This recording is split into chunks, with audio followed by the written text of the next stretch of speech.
In the name I am that I am, Sana tomorrow, I call forth the light of the living word, beloved Elohim, beloved archangels, beloved mighty choans of the rays and the lords of karma.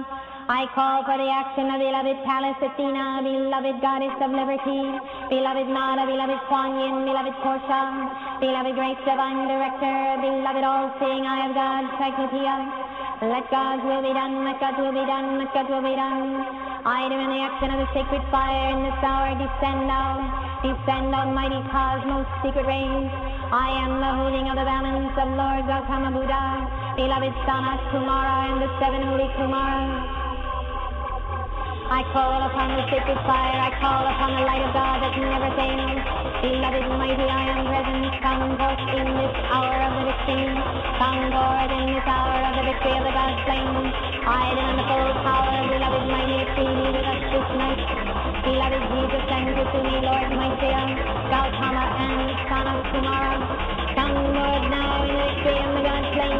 Send the light of 10,000 suns. Beloved mighty, stand, mighty, stand, mighty, stand. Around this fortune now. I call upon the great central sun magnet. I call upon the light of God that never fails. Beloved is fair, beloved is fair, beloved is fair.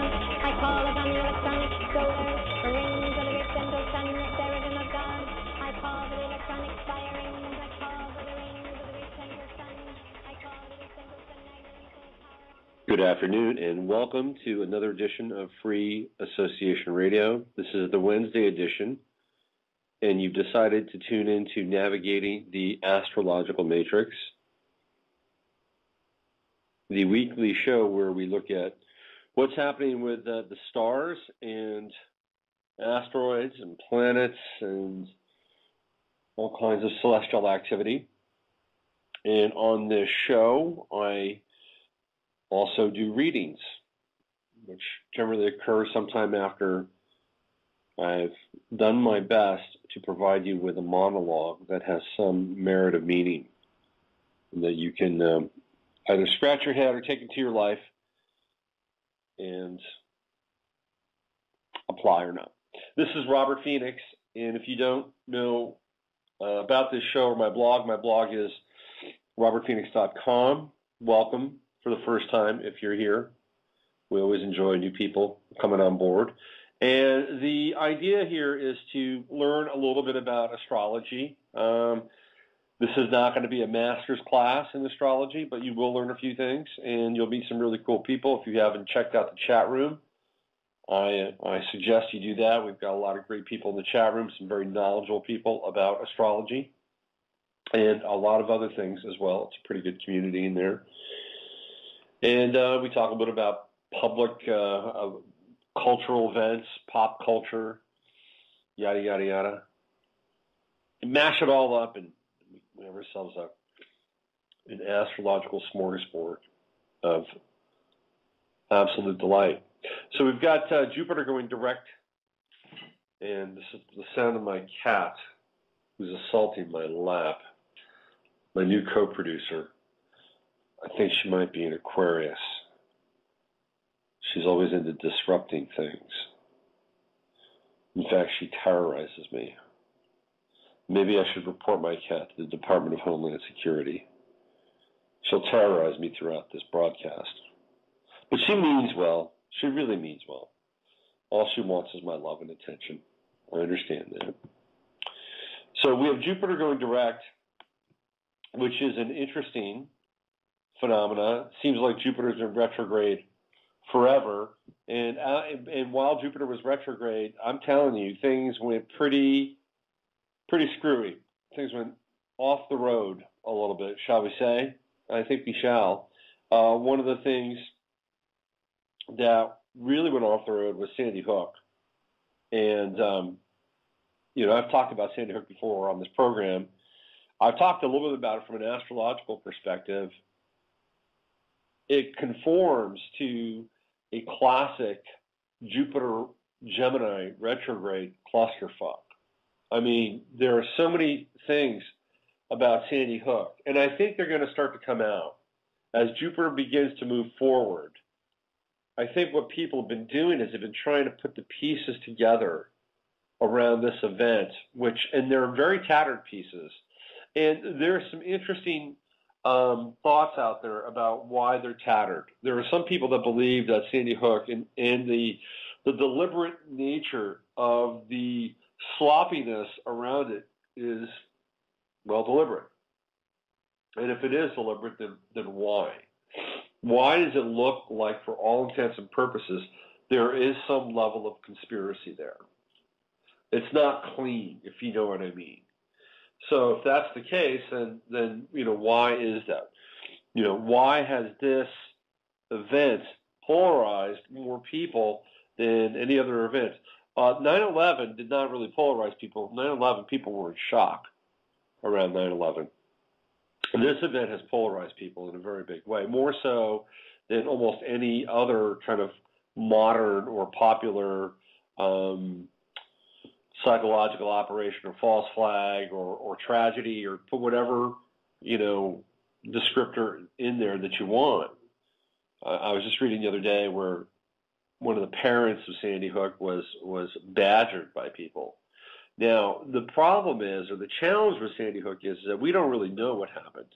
Okay, I'm going right out on the record here. We don't really know what happened. All we know is that something occurred on the 14th of December, and the events that were recorded both during and after are very challenging to reconcile.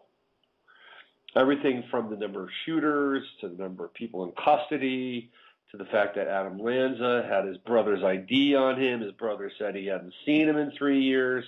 3 years, no, there's absolutely no record of Adam Lanza anywhere.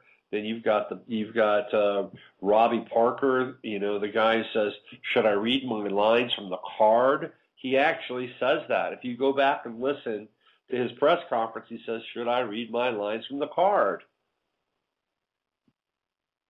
And then you've got the strange quote from Obama from the Bible about powers that are unseen, the ethereal. I mean, he's talking. I mean, he's this preamble that he gives for the press conference for Sandy Hook, the address to the nation, is just strange. He's like invoking apparitions.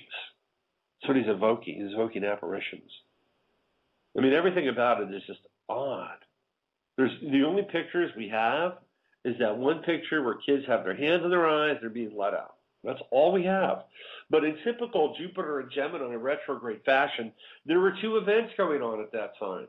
There was what was happening at Sandy Hook, and then about 20 miles away, there was a training drill that was being staged by the Department of Home, 20 minutes away, not 20 miles, 20 minutes, very different.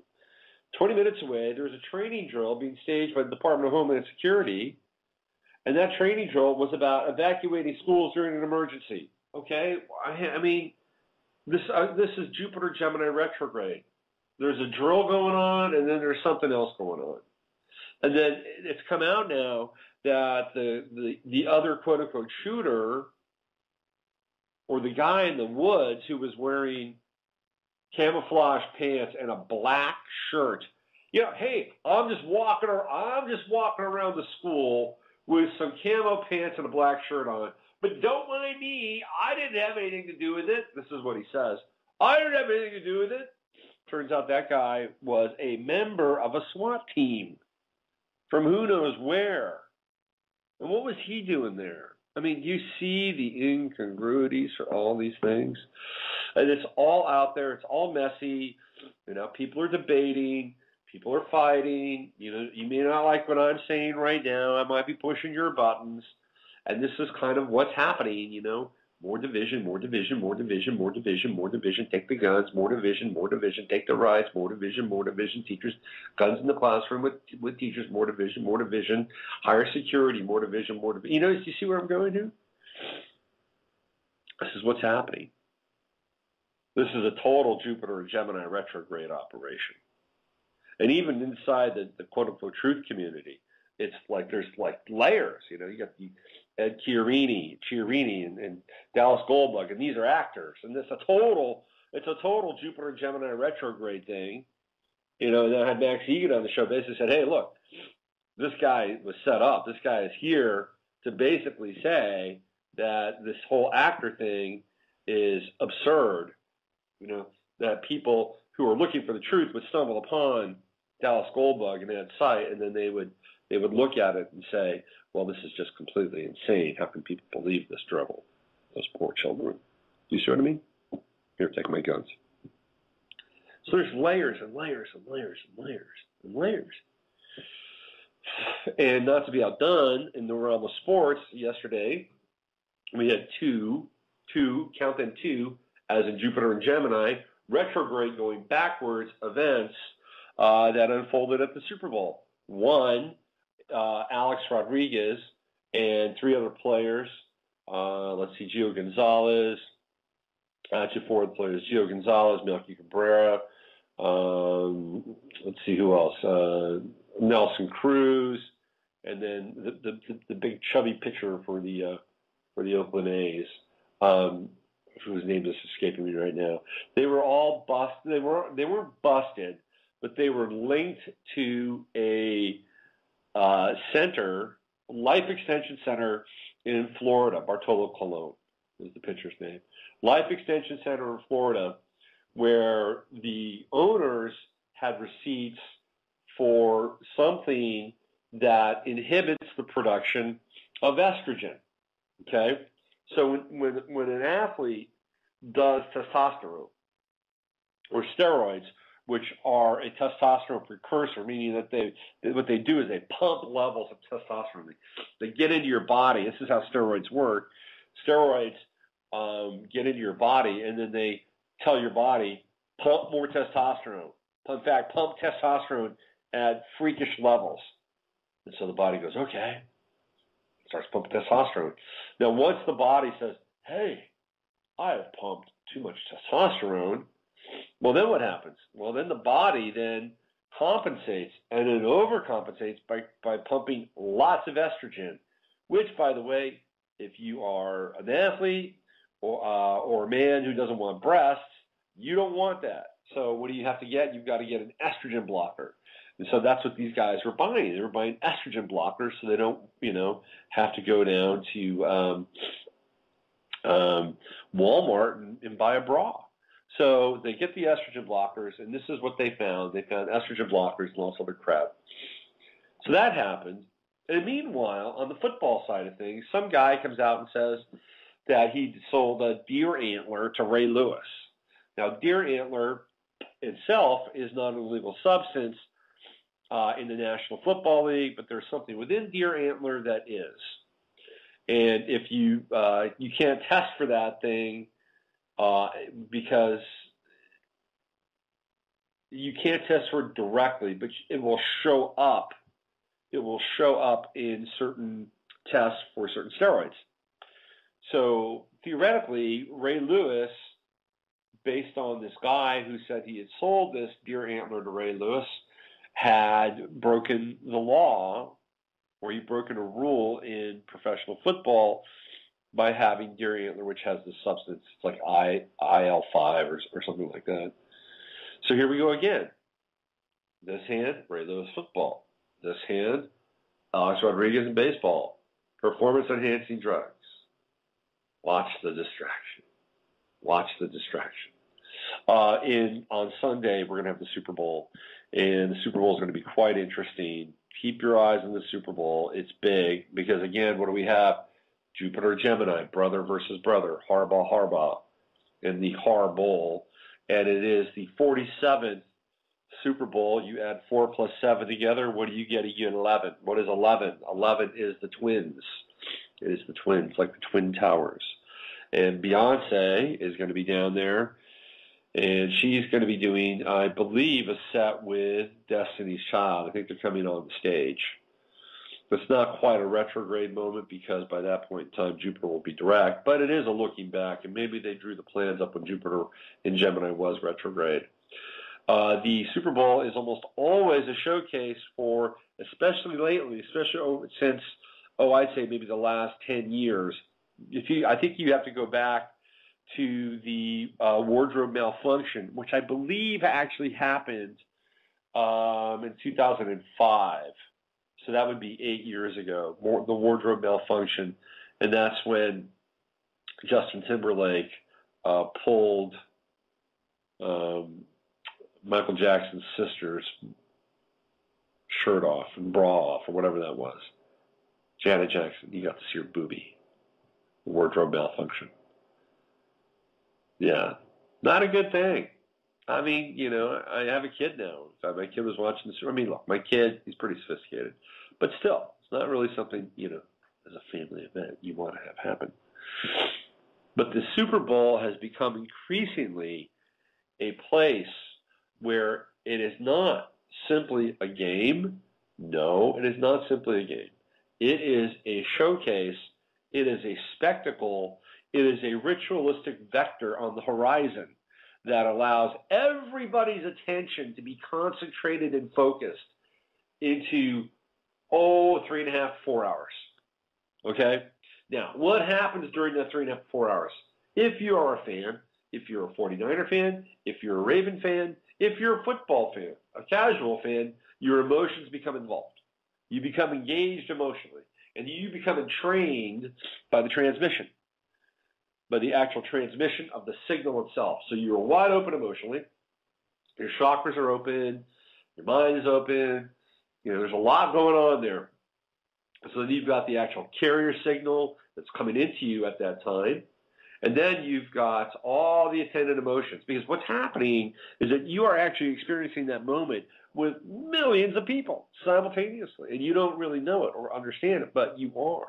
So there's huge amounts of energy that are being generated during this event. And now that you're open, what advertisers have always known is that that's a great way to get into your subconscious. That's a great way to get into your psyche. That's a great way to program you in order to go out and buy something. Well, as we've seen over the course of really the last 4 to 5 years, that advertising has taken a very different track. Maybe not so different, but maybe a more deliberate track. And that they've started to delve in the last 4 to 5 years more and more deeply into occult symbolism. And there's a reason for that. The symbols have always been there, but they've been occluded. And the reason they'd been occluded was because there had been critics. You'd had critics on the far right or the religious right that would sit down. They would actually have boards that would look at commercials. They used to have a motion picture board. They used to have a board that would look at comic books. I remember as a kid, you had to get a comic book with the comic book seal of approval. And that seal of approval meant that that comic had gone before censors. And people had looked at it and said, appropriate, inappropriate, change this. Too racy, too risque, bad, this storyline is threatening. All those things are gone now. All those filters are gone. And they've really gone away in a great deal over the last 4 to 5 years. And this would also dovetail in many ways with Pluto and Capricorn. And Pluto and Capricorn it's Baphomet. Capricorn is Baphomet. It's Saturn. And so we have a lot of Saturn worship going on right now in our society, in our culture. It is what it is. And we have Pluto, the planet of transformation. It's a planet of extreme power. It's generational. And then you've got a whole generation of Pluto and Scorpio kids which respond to the scorpionic and occult symbols that are being promulgated as being hip and cool and fashionable. So now that we have really the largest buying group of people since the baby boomers completely entrenched and drenched in occult symbolism and even some occult knowledge, if you're a sponsor, wouldn't you want to talk to them? Of course you would. I mean, it's too bad that most of them are out of work and still trying to find out ways to pay off their student loans, but nonetheless, you still want to get to them. However, there's a bigger game. There's much more at stake here than just getting you to spend your money. That's right. It's getting inside of you, and it's changing how you think. It's changing how you feel. It's changing how you interact with the people that you love. It's changing your values. It's changing your aspirations. And it's changing your alliances, subtly, slowly, but over time, it is changing you and me. And it is the revelation of the method. It's the externalization of the hierarchy, and we're going to see more of that, no doubt, this Sunday with the Super Bowl. The revelation of the method, the externalization of the hierarchy. The externalization of the hierarchy comes from Madame Blavatsky. It's a term that was used also by Alice Bailey, mostly Alice Bailey being the founder of the Lucis Trust and channeler of D.K. the Tibetan, Dwal Kul the Tibetan, and a number of books that are about the coming of the New Age and the dawn of the New Age. Very interesting stuff, and I think if you want to understand the world that we're living in right now, you need to understand some of these principles and some of the spiritual models that really we're just now kind of inheriting from Atlantis. All of this stuff comes from Atlantis. That's where it all comes from. It's Hyperborean, Atlantean, post-Solomonic. You got to throw the Solomonic temple magic in with this as well. This is what we're dealing with right now. This is the matrix that we're living in, the symbolic matrix we're living in. So we're going to get they're going to get a big dose of that at the Super Bowl. You will see that there will be some form of very open, ritualized induction taking place. And I also believe that there is a strong possibility that there can be perhaps something maybe even outside the Super Bowl that could be, for lack of a better term, dangerous or edgy. And that could mean anything from some form of social crisis. You know, maybe there's shootings, maybe there's another shooting like we've been seeing, these rampant shootings. That's not out of the question, by the way, whether that would be planned or whether it would just be kind of an amalgamation of the moment. It is in the South, and there's been a lot of energy pointed towards the South lately in terms of political reform. So I would not be surprised if something like that happened. There's also the possibility that there could be something else, maybe larger scale destruction, maybe something along the lines of, I don't know, buildings collapsing or something like that. I mean, there is the potential, there's the possibility of something greater happening outside of the game. Now, I'm not saying that it will. I'm just telling you that with all the energy that's taking place and being literally consecrated around the Super Bowl, the potential for something outside of the Super Bowl to occur is quite large. We'll get into the Super Bowl maybe in the second half of the show, and I'll look at the aspects for the game itself. But here we go. Jupiter's Gemini. Jupiter's in Gemini. It's going direct. Oh, by the way, today is Dick Cheney's birthday. I'm doing a big thing on Aquarius right now on my website, and I'm in the 60s, and I'm in the mid 60s in my series, and I'm getting into the Great Society. And the Great Society is in some ways an iteration, a physical iteration of what the Age of Aquarius would look like if it was implemented by a government. This was the first attempt at kind of an Aquarian government. You may want to go back perhaps further into the WPA, but the Great Society had a very different sort of impetus. It was the war on poverty. It was the war on racism. These are all very Aquarian ideals. The war on poverty, which was an actual piece of legislation that was forwarded by Lyndon Baines Johnson, who, of course, took over in the dramatic aftermath and the death of John F. Kennedy. The war on poverty was started in 1964, which is where some people believe was the kind of the first salvo or the inception of the Great Society. And at that time, Saturn was in Aquarius.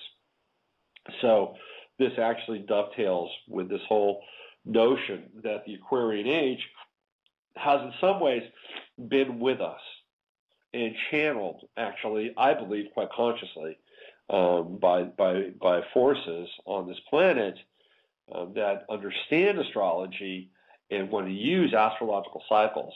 And sometimes these cycles themselves have their own say and their own play in how these things manifest and roll out. I've been getting into the Cloward-Piven strategy, which is quite interesting.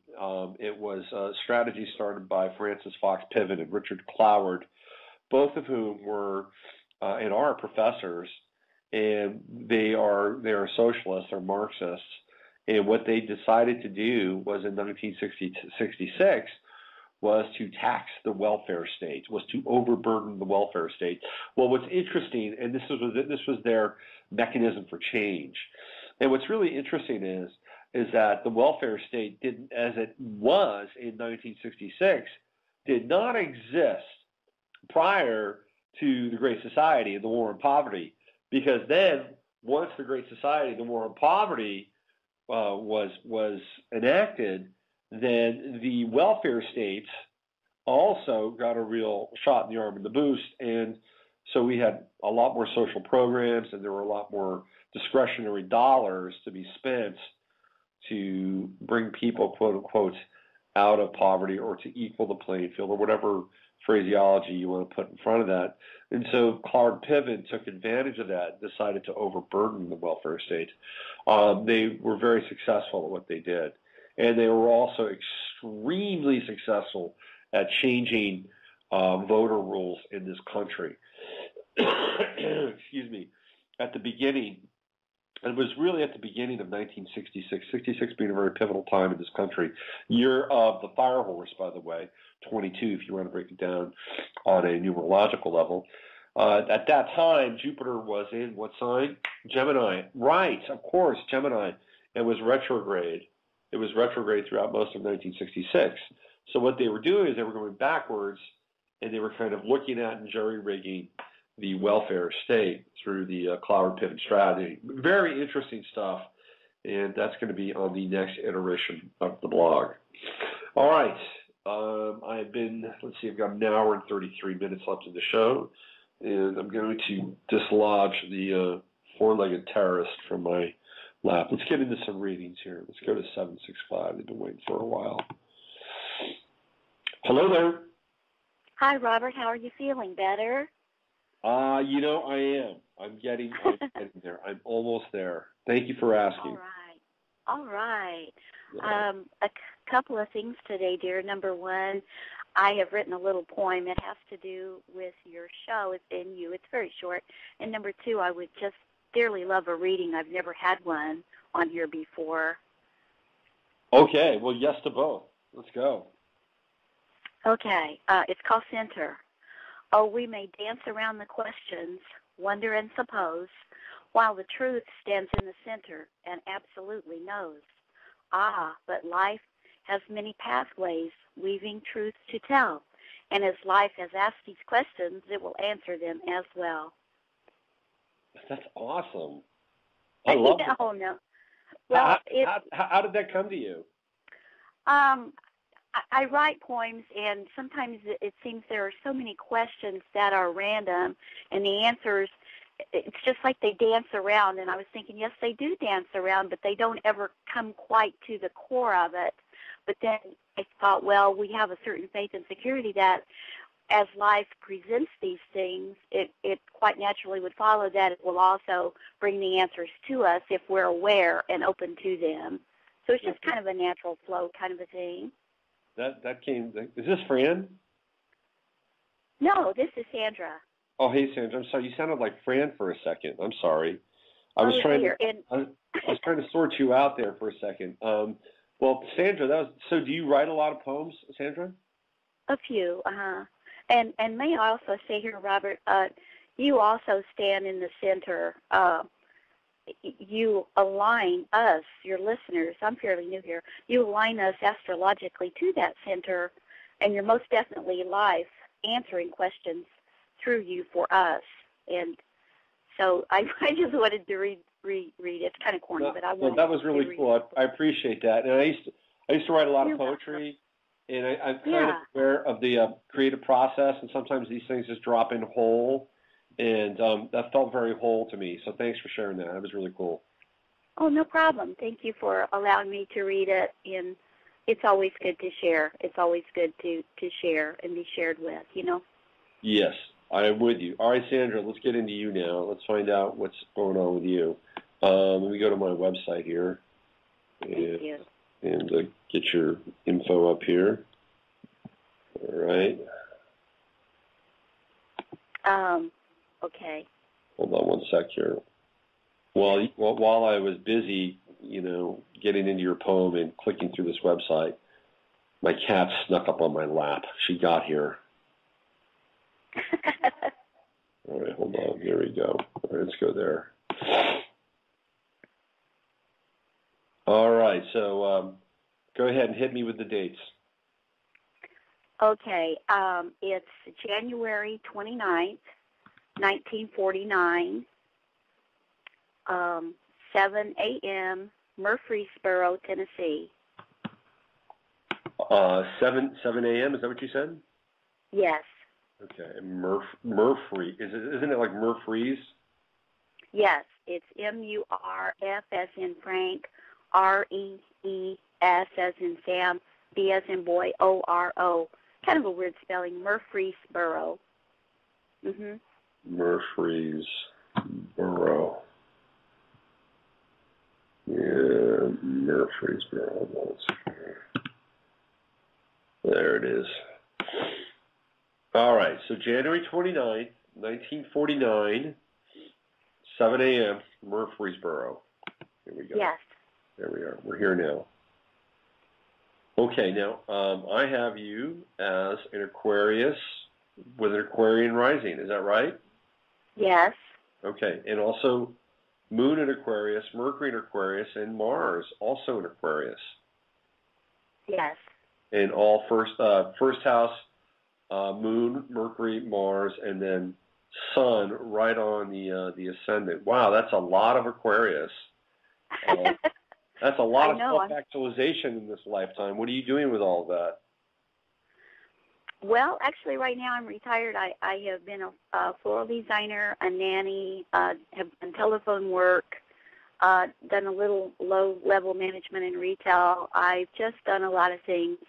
Right now, I'm more or less a caregiver for my husband who has a lot of health issues, and just here for my grandchildren, and just enjoying life. And I do readings on the side. I don't really charge per se, but I do readings and have done readings for many years, a psychic network and all that. So I'm just a mixed bag. What can I say? Just no mixed bag lady. All kinds of stuff going on. Well, you're incredibly intuitive with the Sun-Moon conjunction. I'm sorry. The Mercury-Moon conjunction makes you incredibly intuitive. The Sun-Moon does as well, but Sun-Moon is more a really nice blend between the masculine and the feminine, and your conjunction is wide enough. It's 5 degrees, so that you can. It also you can have some perspective and a little detachment. And I also like the fact that your Sun is conjunct your Moon, because sometimes the Aquarian Moon can be a little cool and a little detached. But with your Sun next to it, it heats it up, it warms it up, it gives it some heart and some compassion to go along with that detachment, which is quite nice. But the Moon Mercury conjunction is very powerful, especially in Aquarius. And I could see where you would come up with a poem like that is kind of, in some ways, your poem was kind of heady. But on another level, it was also quite feeling as well. And what we have with the Moon Mercury conjunction is the combination of feeling and thought with feeling with thought and intellect with emotion. And what's also interesting about those planets is the trine that's taking place and has taken place all your life with Neptune, which is in your 8th house. So when you have the Sun Neptune trine, and you have the Mercury Neptune trine, and the Moon Neptune trine, it gives you a real wonderful piece of compassion, and adds, by the way, to that intuition and the extrasensory perception, really, that you have in your life. And I love the fact, too, that those planets are in the 1st house, which allows you to express them on an individual level. And when we look at Neptune in the 8th, and it being in a hidden house, it's like it has a wonderful pathway to get to all those planets. So you have an incredible amount of compassion and even wisdom, because I think Libra is a pretty wise sign in some ways. Like most Libras or people who have Libra, even though yours is here at a transpersonal level, your eighth house is Libra, and most Libra people I know are pretty smart, and they understand things, and they kind of see the big picture. So you've got a really wonderful connection between what I would call a well of compassion or a well of wisdom with those planets in the first house. So, and I don't see this really ending anytime soon. And in fact, as Uranus begins to move into mutual reception with your Sun, and then your Moon, and then Mercury, and then Mars over the next couple of years, I could see you going through not necessarily a rebirth, but it would almost be like somebody just, filled your tank up with gas. You're going to have more fuel for, the second part of your journey, or, the second part of your story here, or third part, really. Uranus is a wonderful catalyst and energizer. It's going to be in your second house. In fact, it's there right now. And in your second house, it's going to be, you're going to think about maybe more unique ways in which you can provide value for yourself, because Aries is about the self and what we do for ourselves. So, you may at some point decide to take your reading experience or what you want to do for people. You may want to take that, I wouldn't say more seriously, but you may want to take it in a different direction. You may want to be compensated. You may want to write about it. I don't know, but on a personal level, there's a sense of innovation, and there's a sense of energy, and a reinvigoration for meaning in your life with what you do and how you actually manifest goods. I mean, the second house is about goods. It's about resources. It's about values. So I like this. I really like this, and I also think it would be interesting for you to be able to spend more time around younger people, because I think that there would be some interesting cross-pollination in terms of their ideas with your ideas. I think they would be very surprised that you would have some very unique, interesting, and in my estimation, again, I don't know you, probably still very cutting edge and ahead of the curve kind of ideas and philosophies. So I would look to spend some more time with some younger people, and I think that would be quite exciting. What sign is your husband? I'm sorry? What sign is your husband? He's a Leo. He's a Leo. Scorpio Moon and Sag rising and Mars Sag. We've been together so long. It's just like, he's the back of my hand and vice versa. We're just so comfortable with each other. It's just it's kind of like a grounding thing. It's a grounding thing. We appreciate each other's uniqueness. We're both kind of oddballs to a lot of people. That's great to hear. That is wonderful to hear. And you've got, it's just the way it is. Obviously, you've got Leo on your seventh house cusp, and he fits in there quite nicely. Yes, he does. Yeah. So, is he okay, or is he going to recover, or what's his situation?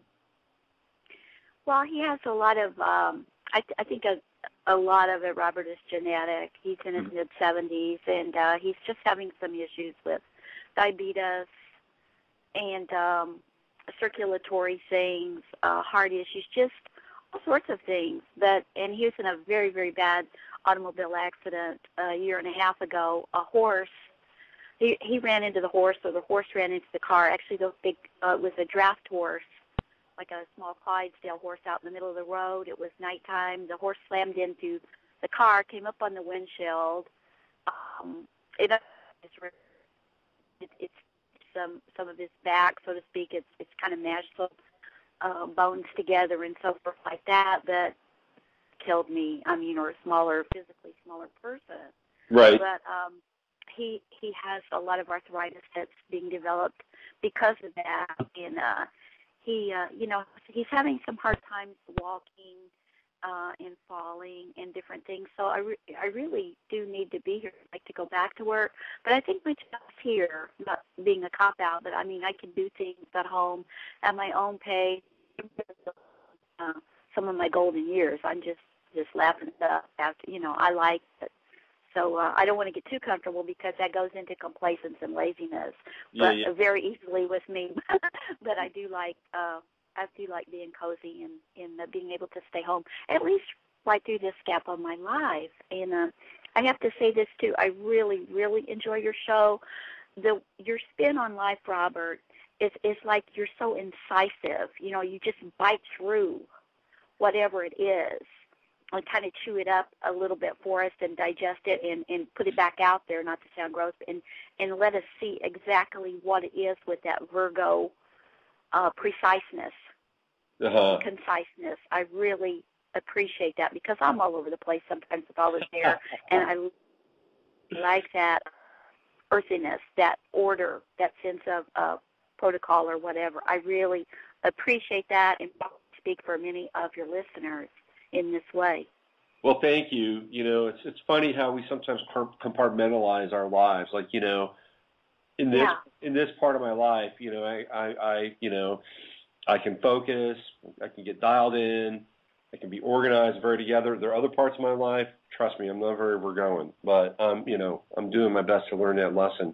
One quick thing here, I noticed that Saturn is going to be squaring off against Pluto and Leo this year for you. And one of the things, and this may pertain, in fact, I think it does pertain to your husband if you're open to this. My sense here is that, and I don't know what your budgetary constraints are, and I'm not even sure what this looks like, but I think that if he continues to have challenges into summer and especially fall, that you might be able to find a clinic somewhere in Central America, either Mexico or Central America, that could help him. And that's Saturn up in your ninth house, and that's going elsewhere to seek or to understand some kind of deep structural piece of information, and it's squaring Pluto and Leo being the cusp or the angle of where your husband is. So I'm just throwing that out there because Saturn will become a very prevalent player in that ninth house of yours. And some of it obviously will have to do with wisdom and seeing, you know, kind of life and its cycles and all that stuff, and maybe even inevitability. And, you know, that's all part of Saturn in Scorpio in the ninth. But I get a sense here that you could find actually some relief in kind of an experimental or kind of an outside clinic in something that would not tap your budget in an extreme way either. So I'm just putting that out there for you. Where did she go? She's gone. Okay. Am I still here? Okay. Well, anyway, thank you, Sandra. That was great. All right, here we go. Let's go to another caller. Hello there. Yes, hello. How are you? I'm good. How are you? Very good. I'm glad you're feeling better. Well, thank you. I am. My biggest challenge is generally sleep. If I get enough of it, I'm good. If I don't, I tend to kind of backslide a little bit. So far this week, so good. I did push it a little bit last night. What's your name? Linda. Hey, Linda. So where do you want to go, Linda? What do you want to talk about? Love, and you want my birthday and the birthday of the parties of interest? I'll tell you what. I'm going to do your chart, okay? And then we're going to, we'll just do like the solar chart for the other person. Linda, what's your birthday? July 22nd, 1957, 10:52 p.m., New York. 1957, right? Right. And 10:52 p.m., New York? Yes. Okay. 52. See, Sandra came back on the line. We're going to bring her back on in a second because I wanted to make sure she got that. All right, here we go. Let's go. Hold on. New York. One of my favorite cities in the world, by the way. Mine too. I love New York. The city's so nice, they named it twice. That's New York. All right, hold on. Come on, New York. Where are you? It's not New York. It's New York. This is what happens when you have too much coffee. You spell things New York instead of New York. Okay, here we go. All right. Aries, rising. Yep. 29 degrees. Sun in Cancer. A lot of anoretic here. 29 degrees Sun, 29 degrees Neptune, 29 degrees Pluto, 29 degrees Ascendant, 29 degrees Descendant, 29 degrees Midheaven, 29 degrees. I've never seen this much 29 degree monkey business before. This is a lot of anoretic degrees. Lots of endings and beginnings in your life. Challenges with sustaining courses of action. People that have anoretic degrees have challenges sustaining courses of action and staying in a straight line for one reason or another. And their job, their role, their goal in this lifetime is completion. So with that said, what's the birth date of the person that you're interested in? Well, there's two. I can't decide between the first one. Okay. There you go. Completion. 8558. All right, hold on. 8558. Also New York, but I don't know the time. I'm just going to look at the 85. I'm just going to look at the 8558. 8558. Okay. All right. So we bring your chart up. Let's see. Excuse me. 8558. Let's see. Jupiter. Yeah. Okay. So this person has Jupiter in your 7th house of relationships in the sign of Libra, which is a pretty good sign to be involved with somebody. Usually how that works is that when another person's Jupiter is in, like, say, your 7th house, they can give you a greater sense of expansion, a sense of feeling welcomed, a sense of feeling at ease. Since it's in relationship, since it's in the sign of Libra, there would be a lot more kind of relating, interacting. You would actually enjoy doing things together. People that have Libra on the descendant, it's important for them, if they're going to be in a relationship with somebody, to make sure that the people that they're in a relationship with are friends. I mean, good friends. Not like you have to be, like you meet a person, they're your friend, they become your lover. But it's important to have shared activities together. And that's for you. So for you, with Jupiter, his Jupiter in Libra, in your 7th house, there would be that you have the potential and the opportunity to have shared activities together.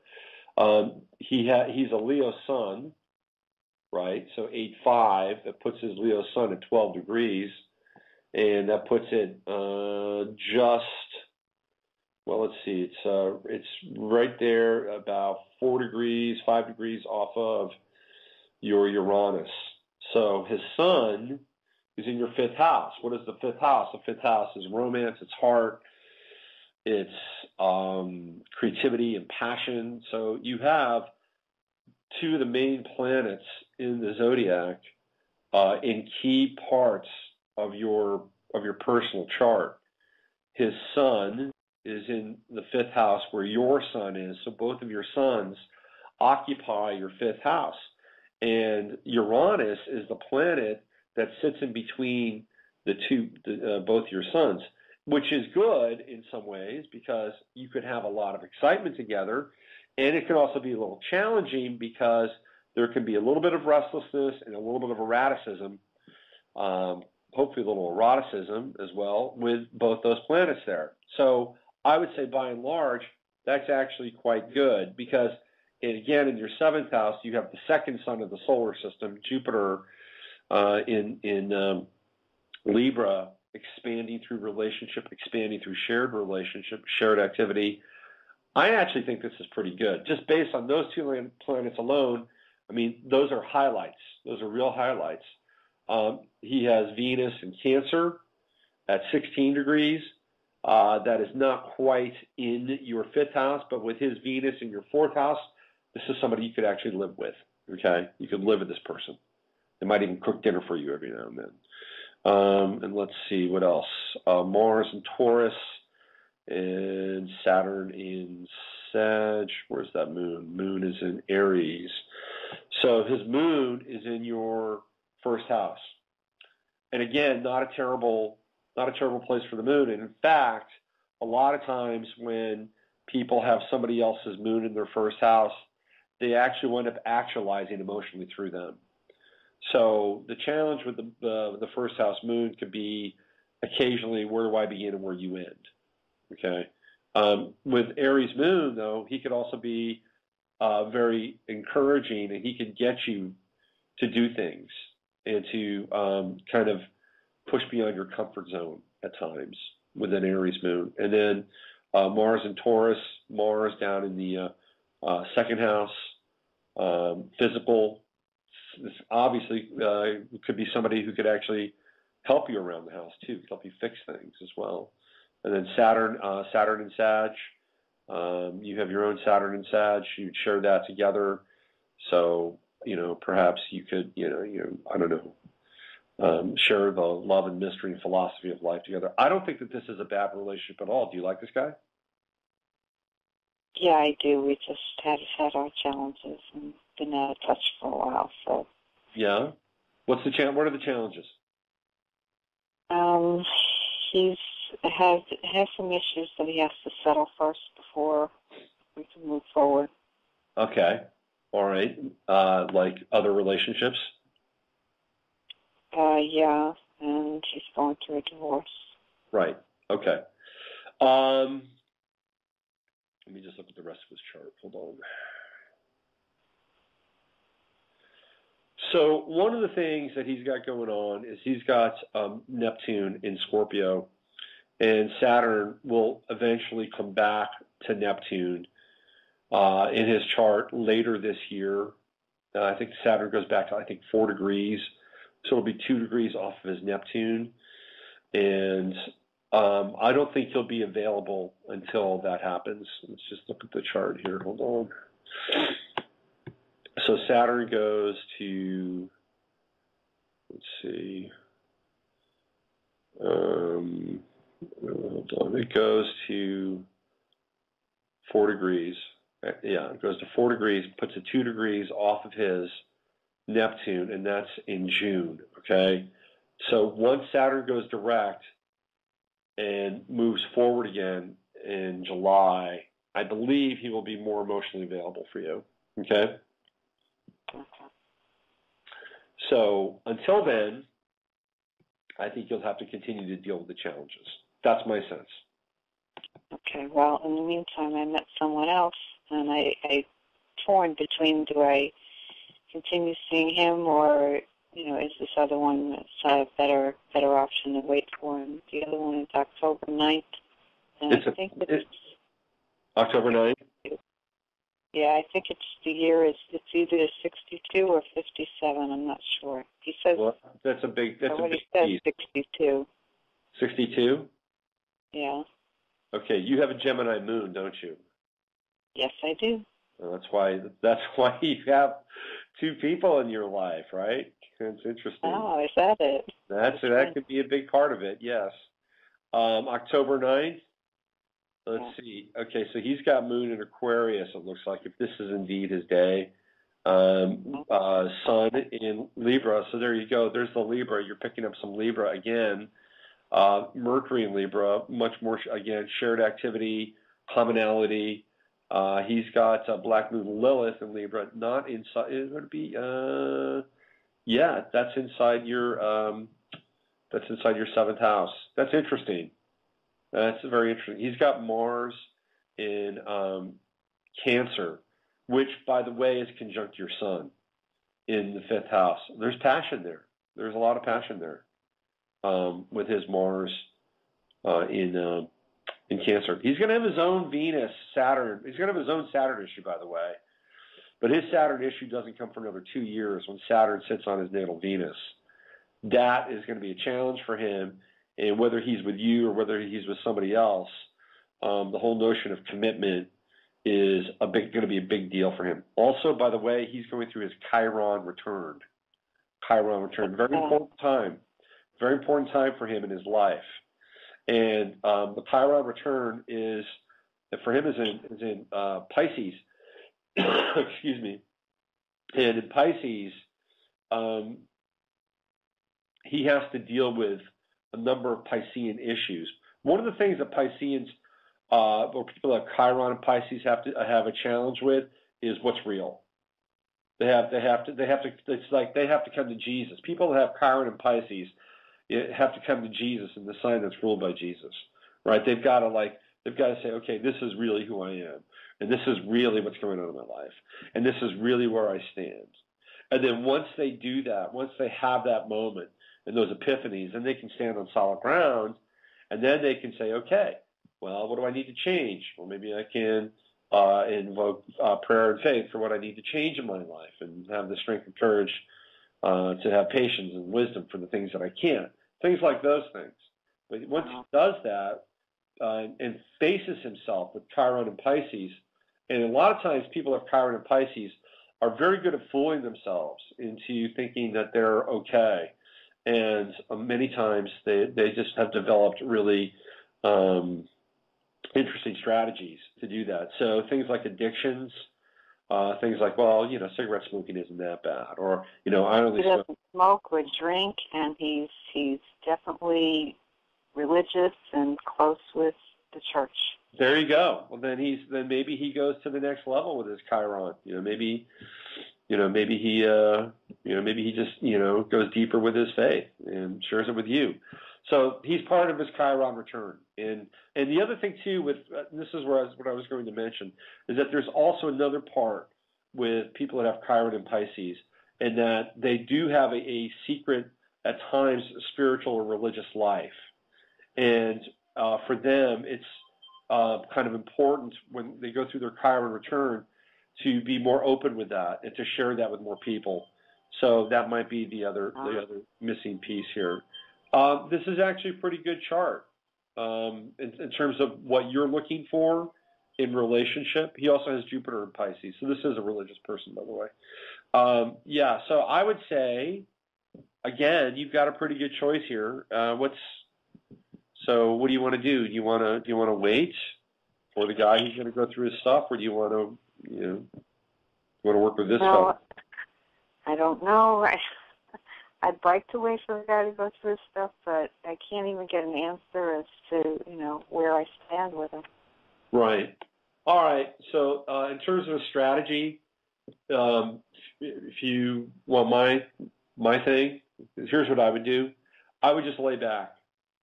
I would lay back, and I would just allow for the universe to show you which one is the most appropriate person to be with. And you'll know.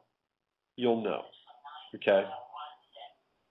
Well, that's kind of what I've been doing, and you'll get a kick out of when I met this other gentleman. The universe handed me my first challenge. I'm not attracted to men who wear jewelry, and he had more jewelry than I had on. I didn't have any on, actually. Really? For this meeting, I don't, wear a lot of jewelry, if at all.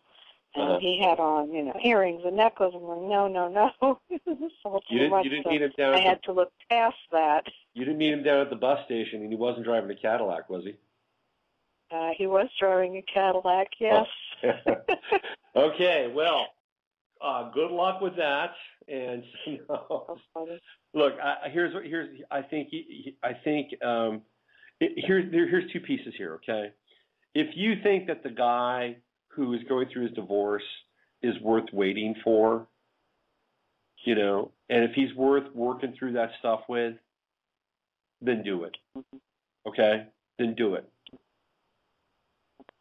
That's what I would say. Work with him, hang out with him. It's a hard one because he hurt me really badly. Okay. And that's my challenge. I don't know if I can get over it. All right. I'm trying. Well, here's my take. I don't think you can. I think you'll be okay. I think you'll be okay with either of these gentlemen, and because of where you have both their sons are in optimal places for relating. Okay, good. So the rest is up to you. It must be tough to have those choices with that Gemini moon. Well, it's nice to finally have a choice. For a long time, I had no love life at all. All right. When it rains, it pours. Well, listen, you take care of yourself, all right? Thank you so much. You too. Okay, bye-bye. Bye. Cadillac. Wow. That's amazing. Hello? Welcome to Navigating the Astrological Matrix. Hello. Hi. Thank you for taking my call. Sure. What's your name? This is the first time I listened to your show, and I liked what I heard. Part of it. Well, cool. So you're interesting.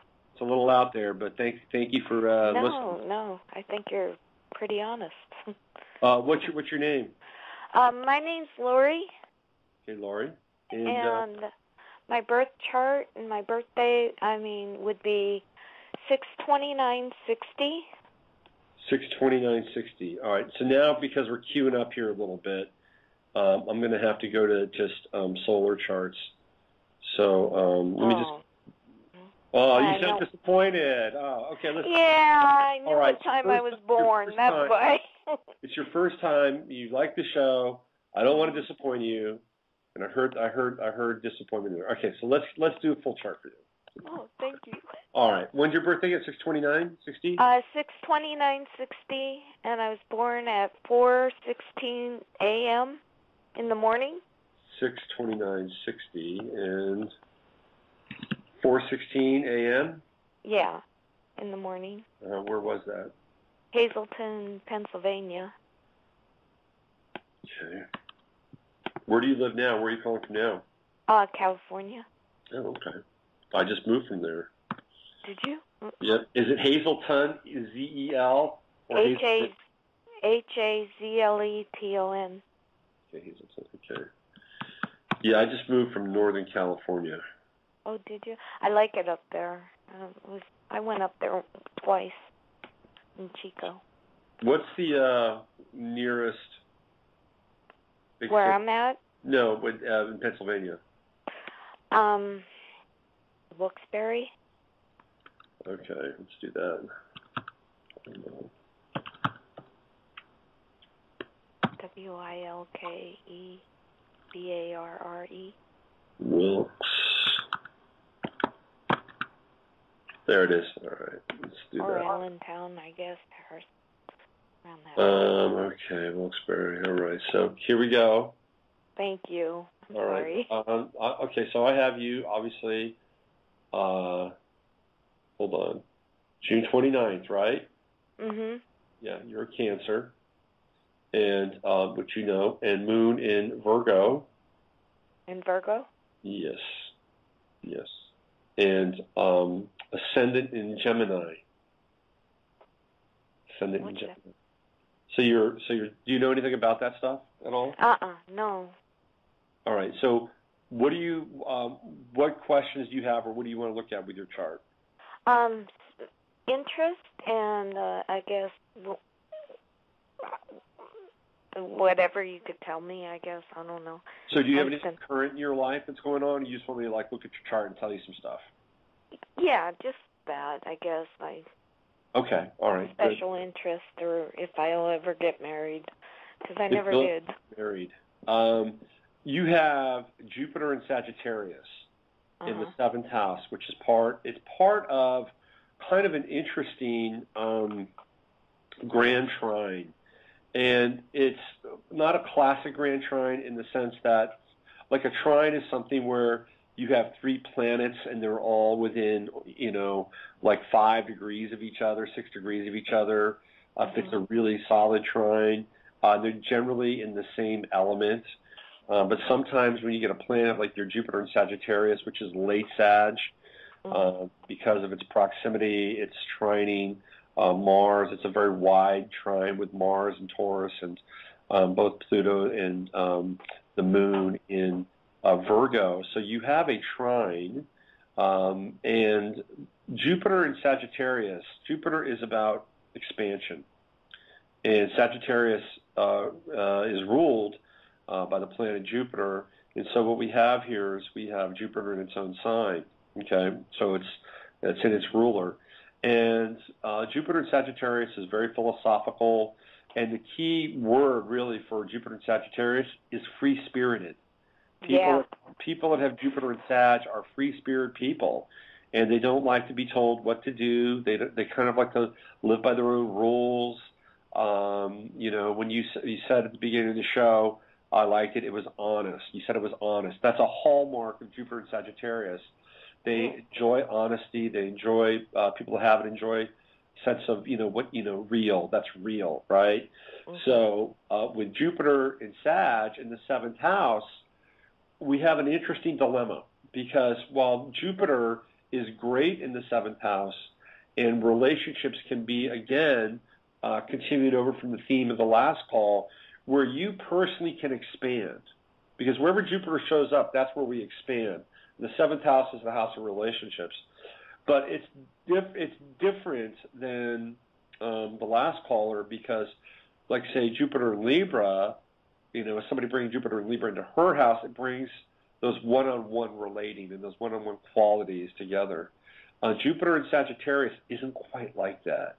So for you to be in a relationship, you have to be with somebody that honors your desire to kind of be free and your desire to live life on your own terms, which in some ways is a contradiction for relationship in general. Because relationship isn't about that. Relationship is often based on compromise, unless, of course, you meet the right person. And when you meet the right person, it doesn't matter whether you compromise or not. You're just doing things because you love that person, right? There's no, right. Say, I love that person. I'm not really compromising anything. I want to make them happy. They do things for me to make me happy. This is how it theoretically should work. So in terms of getting married for you, I think that there are two things happening. You've got Saturn in Capricorn in the 8th house. Now, my buddy Kyer Love says that the 8th house is the house of marriage. And I would say to some extent he's right, because the 8th house is the house of consecration. If you meet somebody and you court somebody and you're with somebody, that would be the 7th house. But then when you want to consecrate it and you want to make it sacred or secret, you would take it into the 8th house. So you have Saturn there in Capricorn, which means that you have the potential for something later in life that is deeper lasting and longer term. Now, in 2014, Pluto is going to come up and it's going to hit your Saturn, and it's going to oppose your Sun, and it's going to oppose your Venus. There are two things that happen with that kind of opposition. One is that your identity, who you are, comes to an end. Okay? No, it's okay, though. It's okay. You know why? Because whenever you are, like, say you decide you want to, like, I don't know. When I had my kid, at that time, by the way, Saturn was going through my 8th house. So I can speak of this from personal experience. But when I had my kid, I was 40. Well, actually, my wife had the kid. I was there. When I was 42 years old, actually I was 44, and my son was born when I was 44. And Saturn was going through my 8th house. And I'll never forget, like, flashing back on this Joseph Campbell special with Bill Moyers. And Joseph Campbell was talking about parenthood. And he says that when the child is born, the parent dies. The individual dies. Yeah, I'm like, I could understand that, yeah. So I had that thought going around my brain while my wife was in labor. Like, I'm dying. And it's true, I was dying, right? So you change. Yeah, so this is what I'm talking about. With Pluto crossing your Saturn, opposing your Sun, I mean, you're already kind of past that, because Pluto right now is at 9 degrees. It's already gone past your Sun. So you've gone past a critical phase in some ways.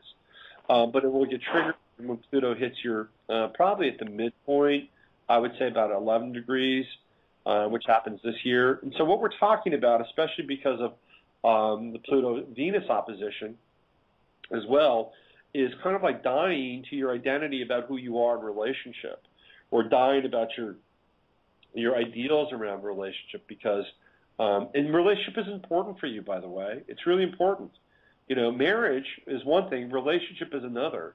Mm-hmm. You know, you have Sun conjunct Venus, and anytime people have Sun conjunct Venus, they kind of need people around them. It's important for them, and you have Sun in Cancer, so you can be very nurturing, and relationships themselves can be very nurturing for you, especially with the right people.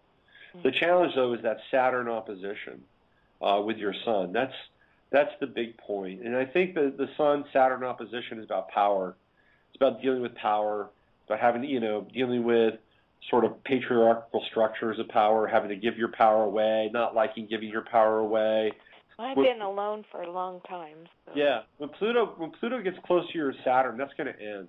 Okay, that'll change, and I think you'll be willing to make some sacrifices at that point in time, and not because you'll say to yourself, well, I'm getting old and I'm never going to meet anybody, but because I think that somewhere inside of you, you will have changed and transformed sufficiently enough so that you won't be necessarily threatened by the thought of, somebody else's, somebody leaving the toilet seat up at night at your house. I mean, I think that it will change you enough. And I think that you can have, especially when Saturn gets past your Pluto, or Pluto gets past your Saturn, I think you can have a very powerful and wonderful exploration of the depth of who you are.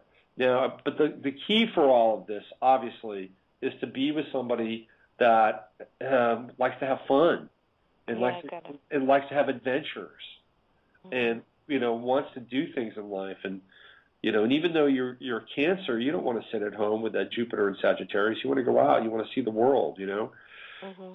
So I would, are you like invested in meeting somebody? Do you really want to meet somebody? Right now, there's a certain type on the back burner, but right now I'm just like, really, I'm trying to see what I want to major in school, and I think I made a decision. What's that? Well, I was doing like medical and then psychology and human development because I like nutrition, but they didn't offer it. So I went with anthropology, and it's kind of mysterious and kind of environmental too, and I kind of like that. Right. So I decided to go there. Okay. Okay. Is this with the intent of like getting a job in that field? I don't know where it'll lead me, but right now it's the best I think that I could take at that school. Yeah. For what they offer. I would certainly. That sounds really interesting. You have a Moon in Virgo, and it's conjunct Pluto in Virgo, so you have a Moon-Pluto conjunction, which is part of this grand trine, by the way, which is not to be taken lightly. And people that have Moon and Pluto conjunctions, they tend to be really good psychologists, and they're good at understanding, people's intentions and what makes people tick.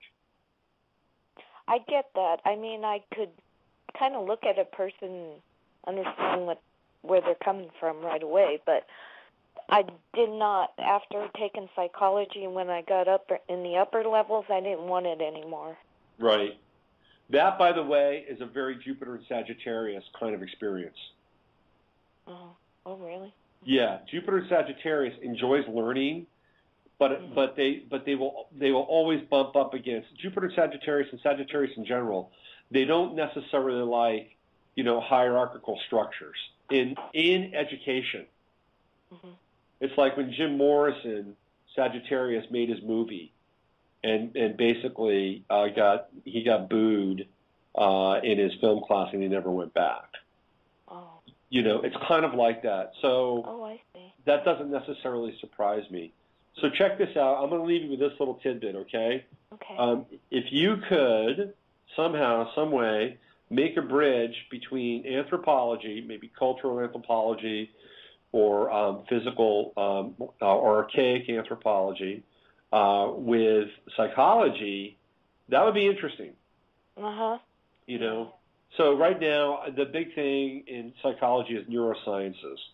neurosciences, plasticity, cognitive, functionality.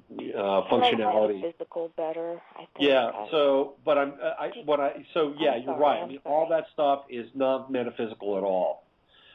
However, if you can begin to bridge sort of modern psychology with anthropology or how people thought. I mean, now we're into like mythology. Now we're back into Joseph Campbell. I mean, My phone's gonna die.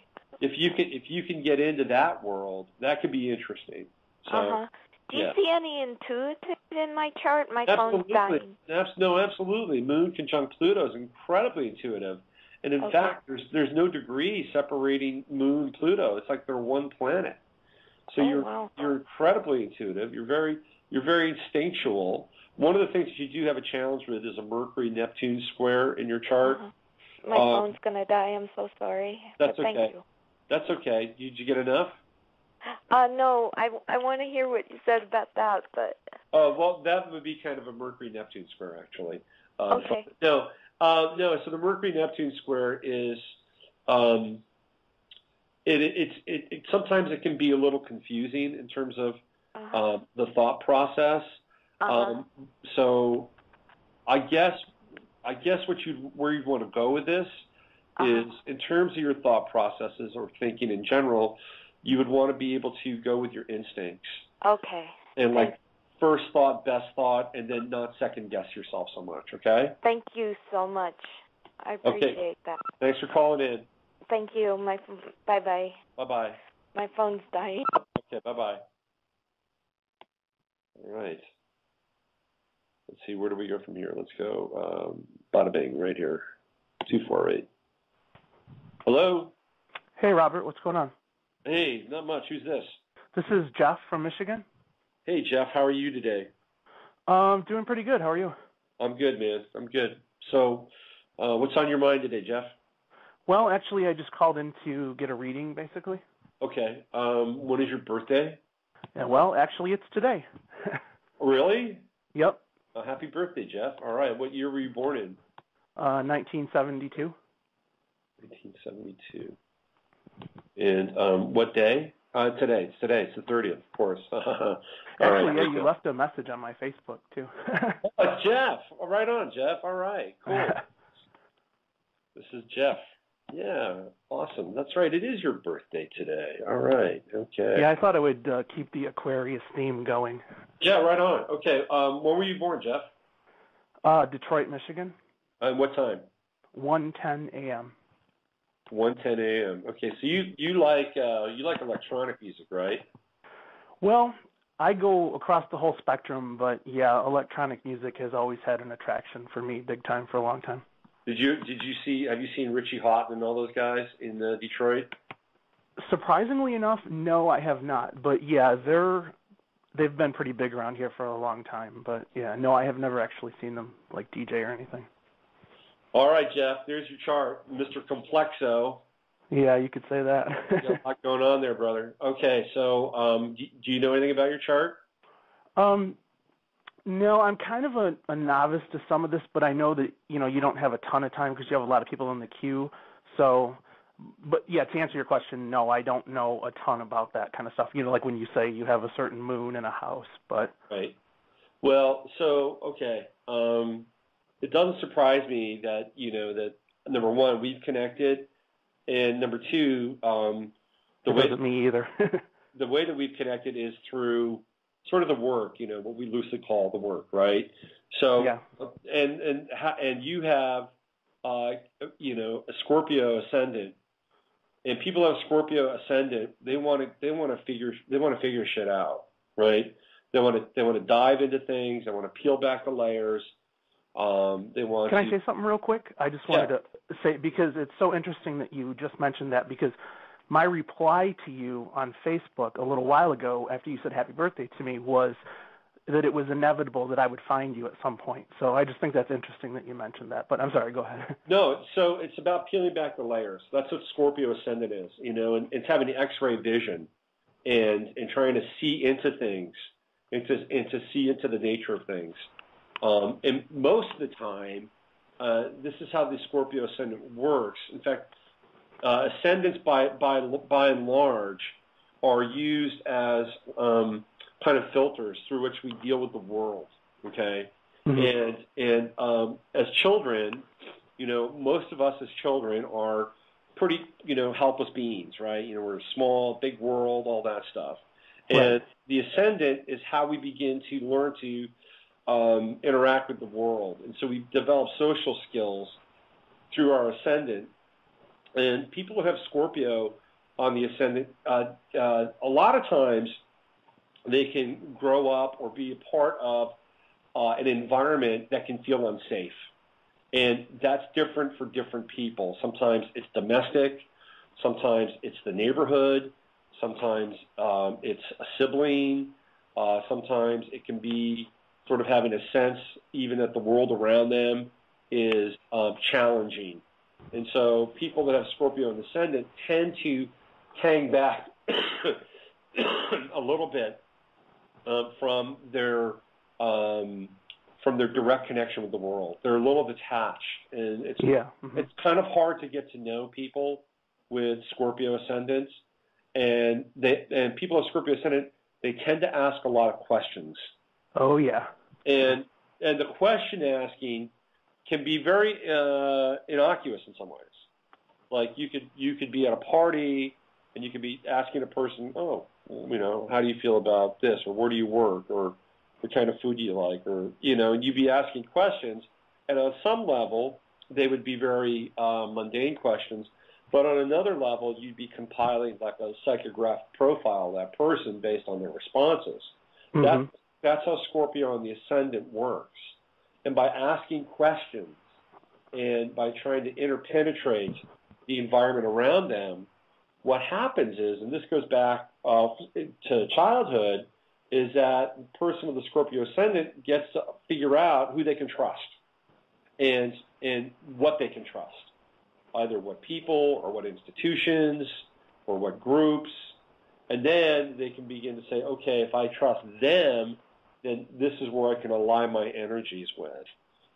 These are people that I can have an alliance with, or these are groups that I can move into, and then begin to use that scorpionic energy and push it in the other direction, which would be to transform, because that's the other component of the Scorpio ascendant is the transformational function.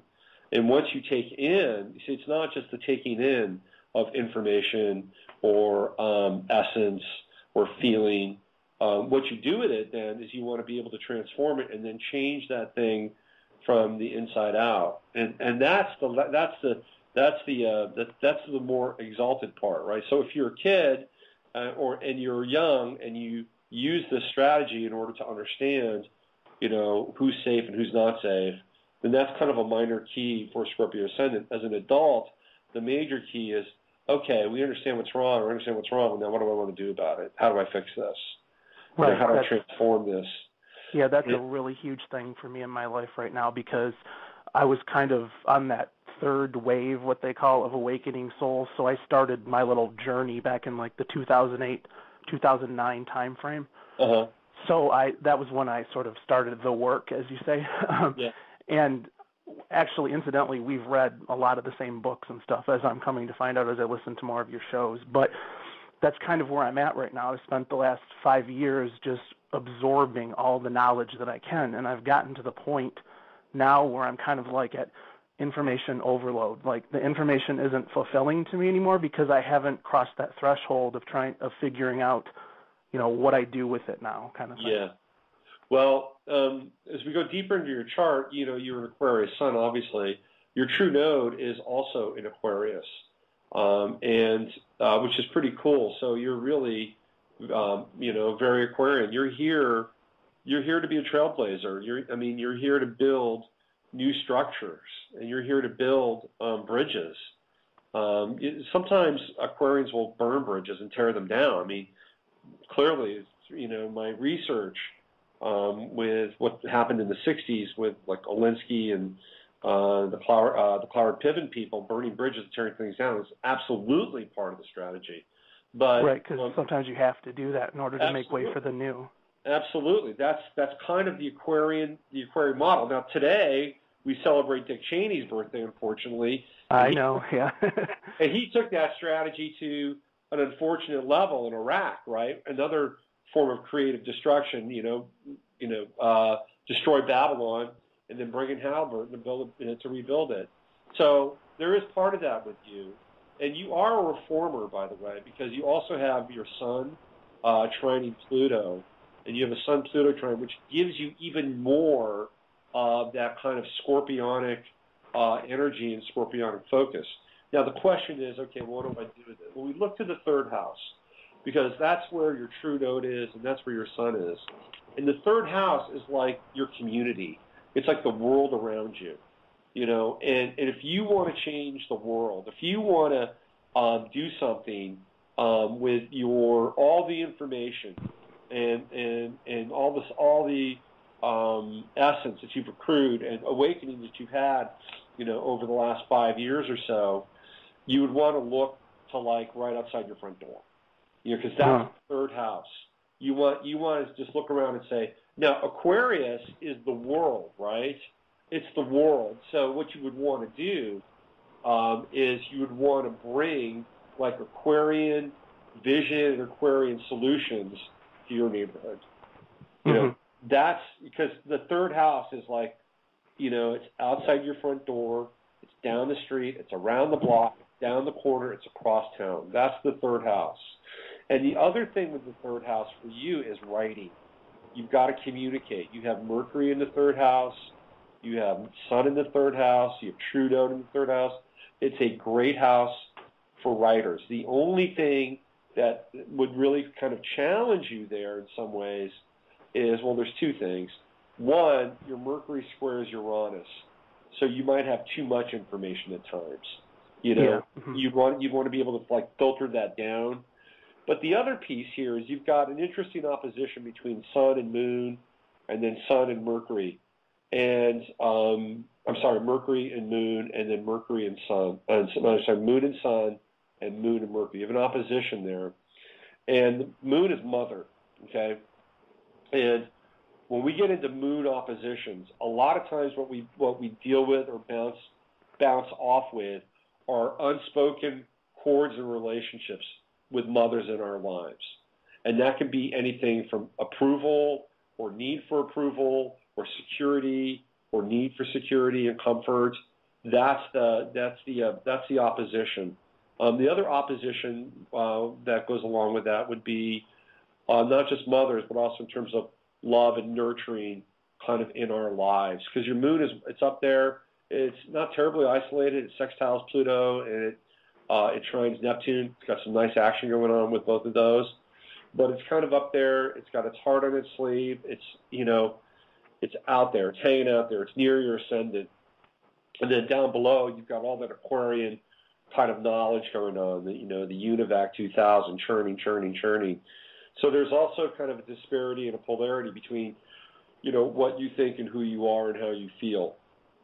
And you've got to be able to bridge the gap between the two, right? And if you can bridge the gap between the two and bring them all together, then I would say you've got a good chance at communicating your thoughts, writing, sharing your thoughts, whether it's books, screenplays, whatever it is you want to do or choose to do, or creating interesting alliances in your neighborhood, like trying to bring in solar energy or new energy, or raising people's awareness around fluoride in their water, or whatever that is. That's very third house stuff. Now, my advice to you, I don't know if you have a relationship or not, if you want to be in a relationship. I just finished an 11-year relationship. What sign was that person? Taurus, which is very interesting because... Midpoints, interesting. Because I don't know, you probably know this. I don't even know why I'm saying you're suggesting that you don't. But Enki represents Aquarius and Enlil represents Taurus, which I thought that was interesting. But that is very interesting. Yeah, very fascinating stuff. 11 years. Wow, that's intense. Very intense. Okay, so here's my piece around this. I would say for now, what you want to do is Uranus was trining your moon while probably you're going through this breakup aspect. And whenever you have a Uranus moon trine going on, that can be It can be a little crazy on the emotional tip. At times, it can be a little erratic, and then there's a desire to experience something new, to break through, to break down, and to kind of, not create, but experience like a new beginning in not relationship, but how you feel. And so Uranus has just moved past your moon, which is just pretty interesting. And you've got Jupiter. Let's see, there's your Saturn over there in Taurus. Jupiter is in your 8th house right now, and that's an interesting transit. Jupiter's going to be trining your Sun here pretty soon, like in the next couple of weeks. So if I were you, I would take some time in the next couple of weeks, maybe about 2 to 3 weeks out. And here, let me give you an exact date. Hold on. Let's see.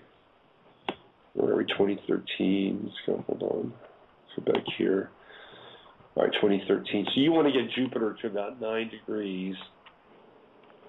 Right here. So March. Anytime like in the first couple of weeks of March, right?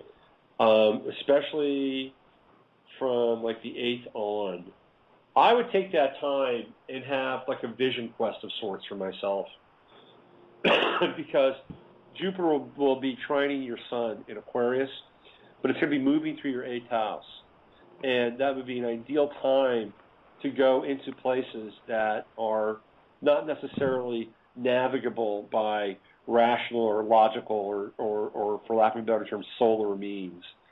So a vision quest is different for different people. Some people would, go run off and do, ayahuasca with a Amazonian medicine person. Some people will go camping for a week. Some people will fast. Whatever that thing is for you, I think it's important for you to find a way to go inside and go deep during that time, because I think you can get some real clarity, and I think you could actually get maybe your next step during that time as well. Cool. Are you able to say something real quick about employment prospects? Because I'm just, like a lot of us are doing the work. I mean, my life has been really deconstructed over the past few years. And, yep. I'm one of these people that I sort of was sold the lie. I got the college degree. It's useless. I owe $50,000. Yeah. I've been unemployed for the past 3 or 4 years. And I'm really struggling in that area, and I'm trying to figure out, is it worth it to, because my college degree, like a lot of them nowadays, didn't really give me any skills. It just gives you, some book knowledge, yeah. which, most employers don't really care about. Yeah. So I'm really struggling with the idea of, should I be going back to school and learning an actual skill?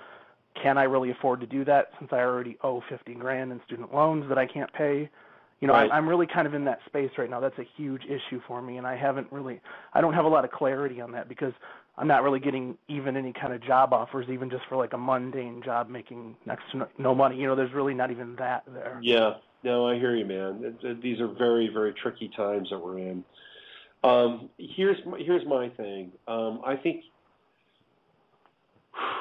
and I know it's hard, okay, but I think you've just got to go with what you have. You got to figure out a way to make something work based on what you know that you can do, and that what you can honestly share with people. And the reason I say that is because you've got Pluto cruising through your 3rd house, which is, you've got to use your mind, Jeff.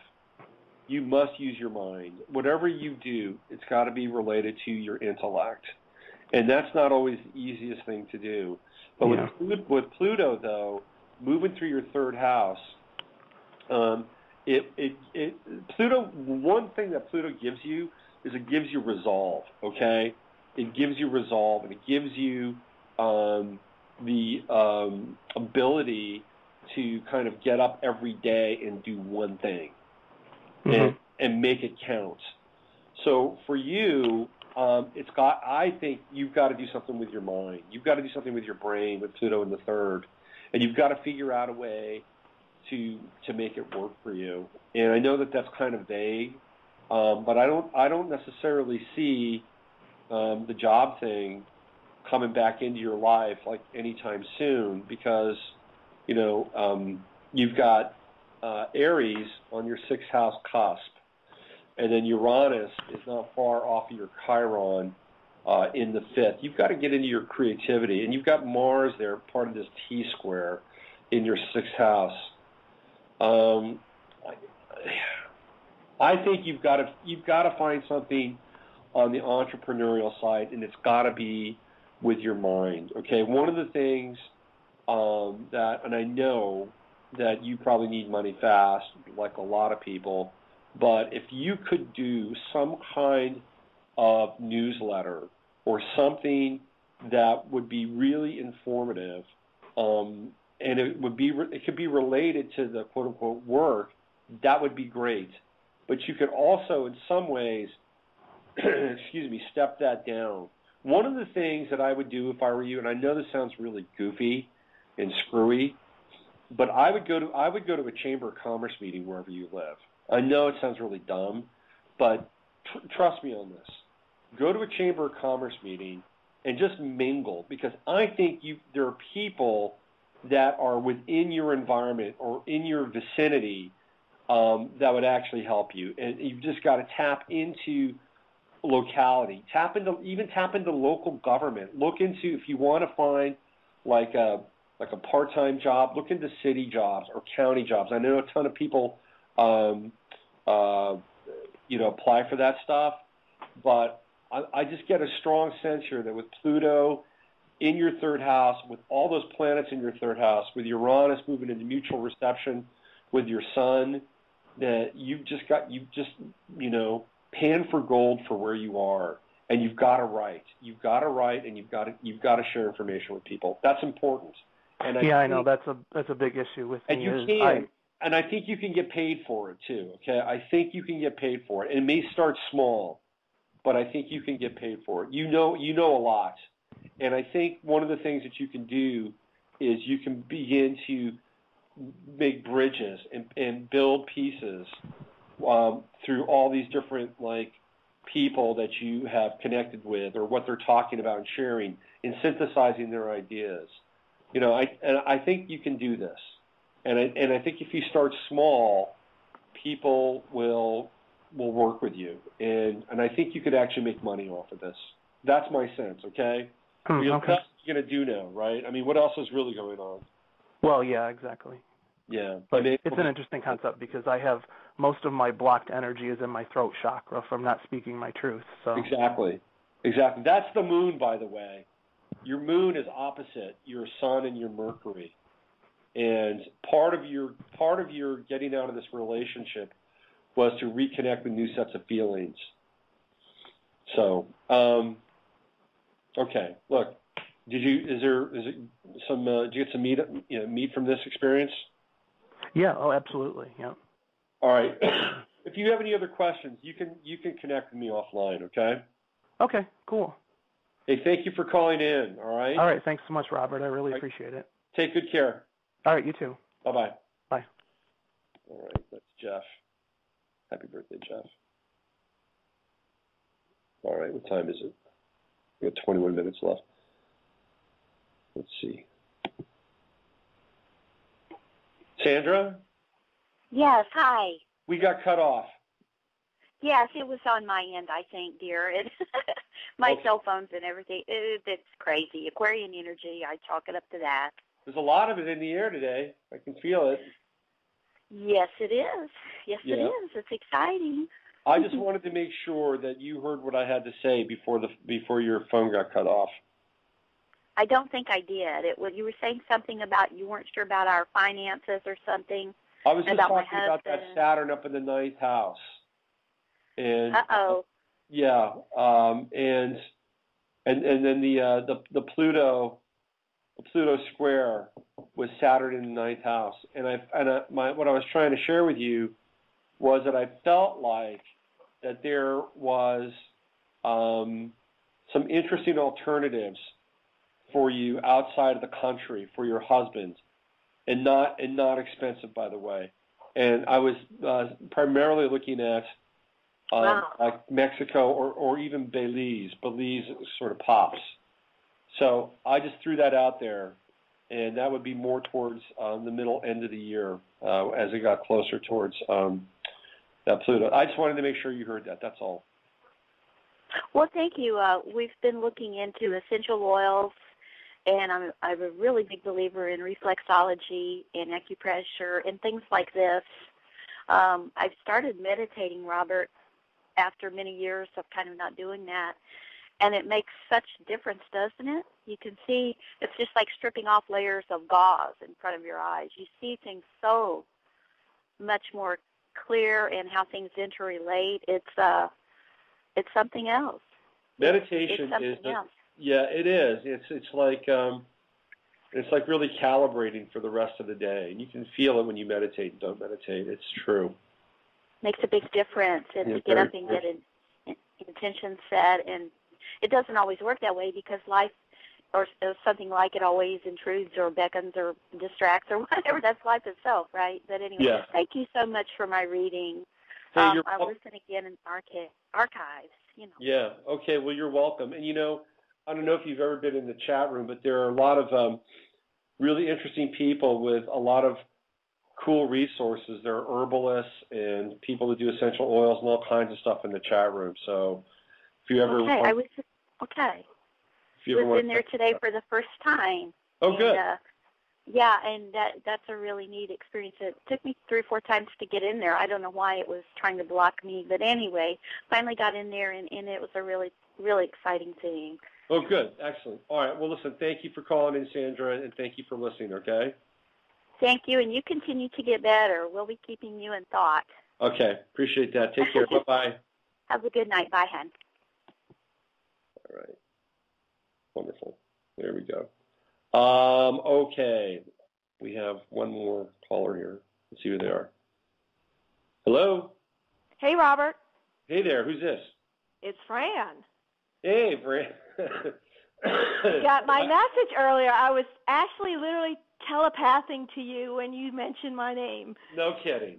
Absolutely. Well, there we go. You got in my brain there, Fran. Come on. Man. Absolutely.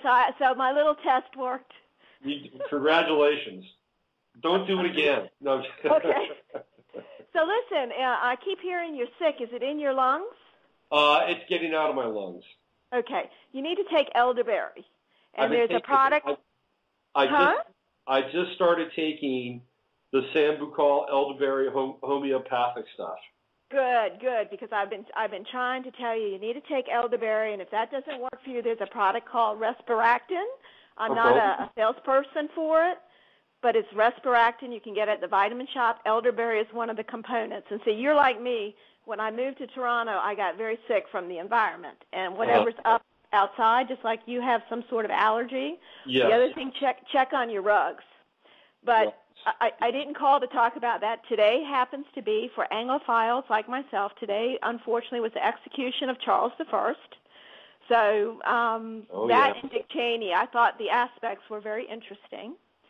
And the other thing I wanted to talk to you about with Jupiter and Gemini is you need to go back to Batman. I wish you would do a Batman revisit because the answer to Jupiter Gemini is Sagittarius.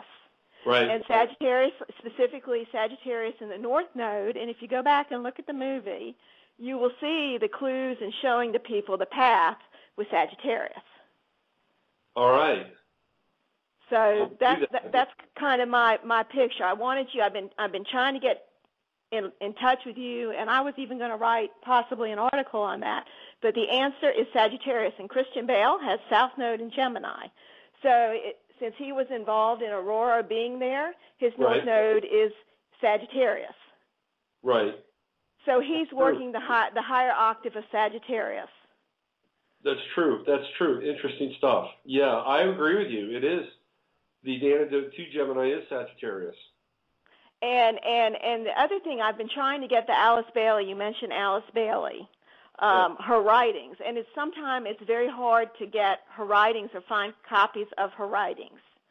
So that's something. If people haven't read her work, it's a step in their spiritual development. And the young man who's looking and struggling, all these people, just to let them know they're not alone. When I got out of college, I bought the whole, you get the degree. And I came out in 83. There was a huge hyperinflation and recession under Reagan. I came out with a law degree in 91. There was a huge recession and no jobs. And I think a lot of us, as he mentioned, we've been in the process of being deprogrammed in terms of whatever's been going on. So we're now having to think more for ourselves. That's right. And it's hard for people because all of a sudden, whatever's been going on, there's been these breaks, and people, it's like their lives have been totally changed from what they're used to, and they're going to have to function on a whole another level, and they're going to have to learn to do it for themselves. So I'm saying my experience to say I'm around, I'm a lot older than he is. I've been through a lot. I've been forced to move in the past 10 years about 4 times. Jobs have been unexpectedly changed, and everything I knew has been taken from me. So I've also had to recondition myself and reprogram myself. And some of this, I think, is the neuroplasticity of the brain, that our brains are being rewired, whether consciously or not, it's happening. Well, that's a big buzzword these days, neuroplasticity. Absolutely. And I found out, just to let you know, in my chart, I have Neptune in the 3rd. He had a lot of more positive aspects in the 3rd. Yeah. Mine is Neptune in the 3rd squaring my Venus in the 6th. So obviously my work experience has been very difficult for me to control. And now Saturn is right on that Neptune. And here I am relearning. I had a learning disability visually. Right now, here, it got diagnosed here that I'm a high-functioning, somewhat dyslexic. Right. So Saturn is going back into Neptune, and although I did very well in school, that Neptune, I always used to say, but people keep telling me that Neptune, I didn't do well, I shouldn't have done well in school, but I was a high-functioning. So somehow my brain rewired itself. Yeah. And I think now that we're talking about neuroplasticity, this piece has come back for me to be more structured and focused and maybe what I'm supposed to really do with it. You know, Fran, that's a really interesting point you bring up, because I had a similar experience when I was in school. And I firmly believe that this is the result of vaccines. It could be. Yeah, and I think that vaccines changed our brains. And I think they interrupted our cognitive processes in ways that were not helpful, but in other ways are kind of interesting. Because if, let's say, you and I, because I had something similar, I have a learning disability with math. I cannot, for the life of me, deal with math. I mean, I'm okay with astrological math. It's pretty basic math. But I had a challenge with math, and I had a challenge in a lot of ways with like rules of grammar and things like that. Like they would not stick to my brain for whatever reason. But my brain operated in different ways. Your brain compensated. And this is what I found. Like, I'm not a traditional dyslexic because I was like number 3 in my class. Right. I just had a perfect GPA. And so my point is, I didn't even know I had a problem until I got in college, and I kept telling people, I can't keep up with the reading. I can't keep up with the reading. And they were saying, no, it's because you're reading at a more advanced level. You're in college. When I went to law school, I even went and told a professor, I can't literally read the book. No, you don't understand. I cannot read the print in the book. And so what I was doing is I had a convergence problem. I'd read the sentence 5 times. So the doctor here, I finally got it diagnosed here, and the pressure of moving to a new place where I didn't have those kind of compensatory abilities I had developed without knowing it, it flushed it out to the point where I'm thinking, I can't see, I have some sort of visual amnesia, and it was diagnosed, and he said, no, you've lost all your crutches. It's like you're starting to learn again.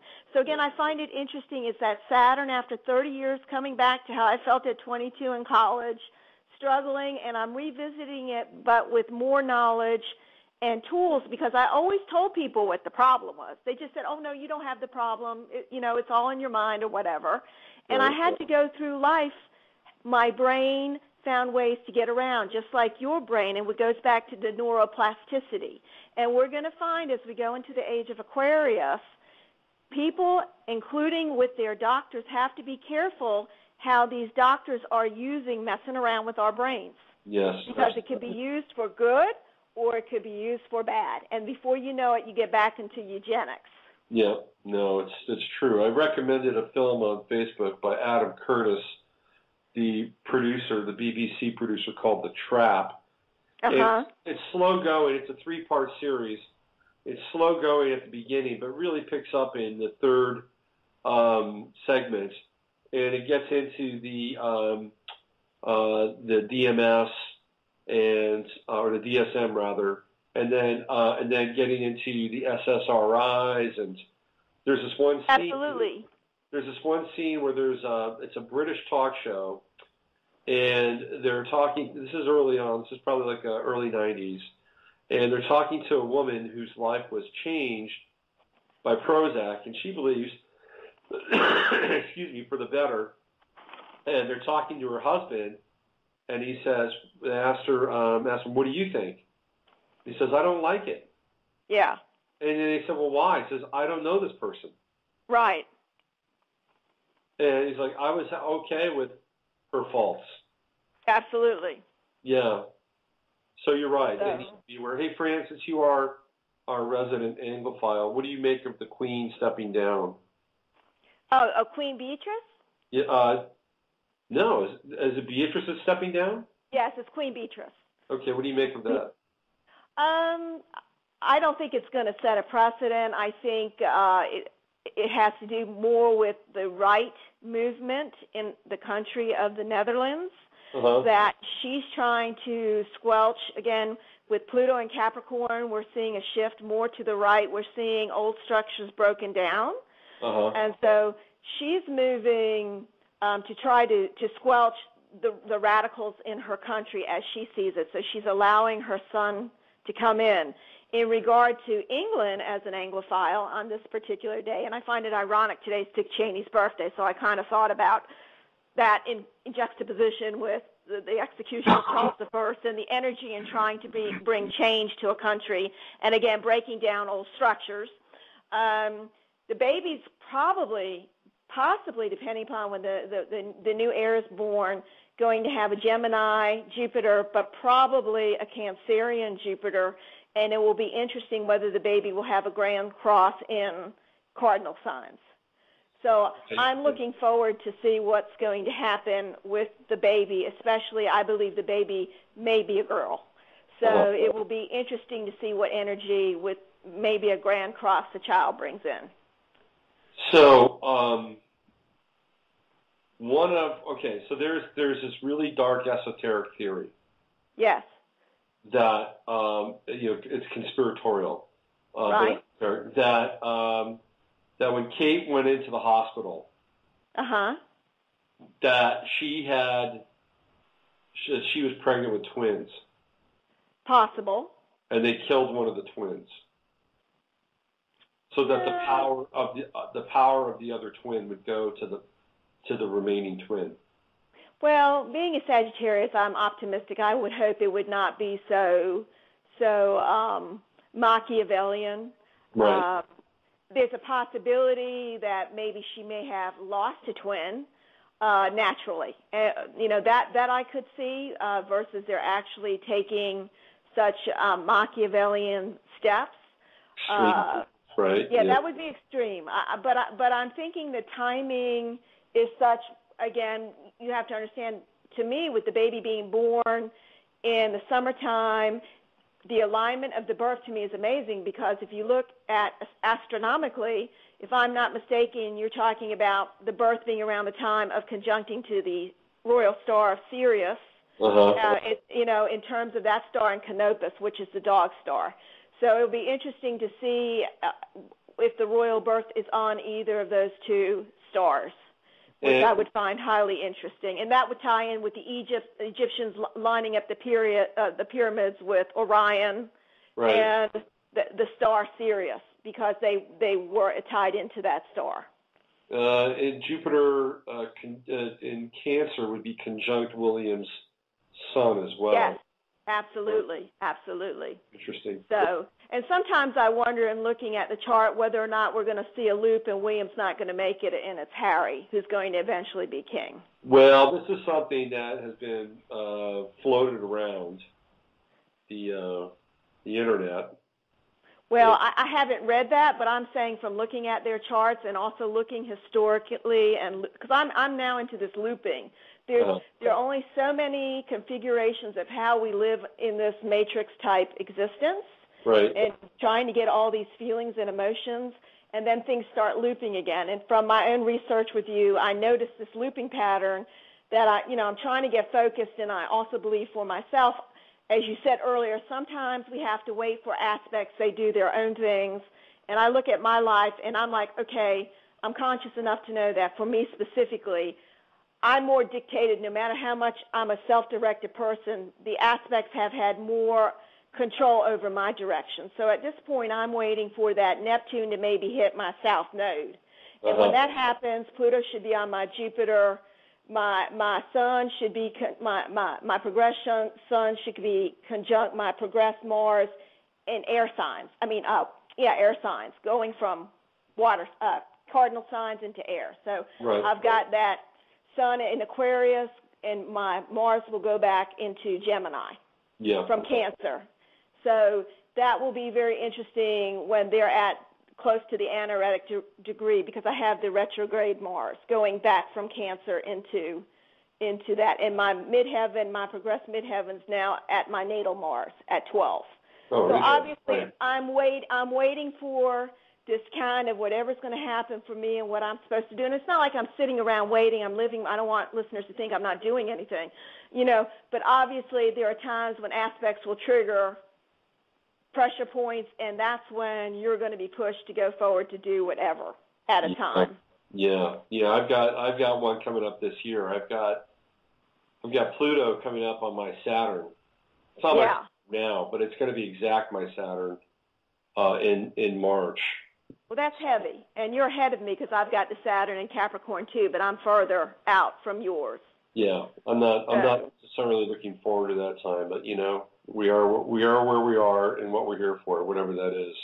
Yeah. So anyway, I don't want to take more time, but I just wanted to touch base to make sure you keep taking the elderberry and to kind of give you some of this other little information.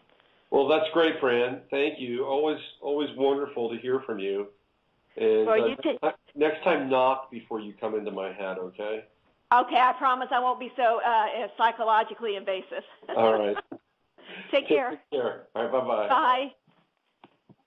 All right, that is the amazing Fran from the Great White North. And with that, ladies and gentlemen, we have reached the end of the show, and what a show it has been.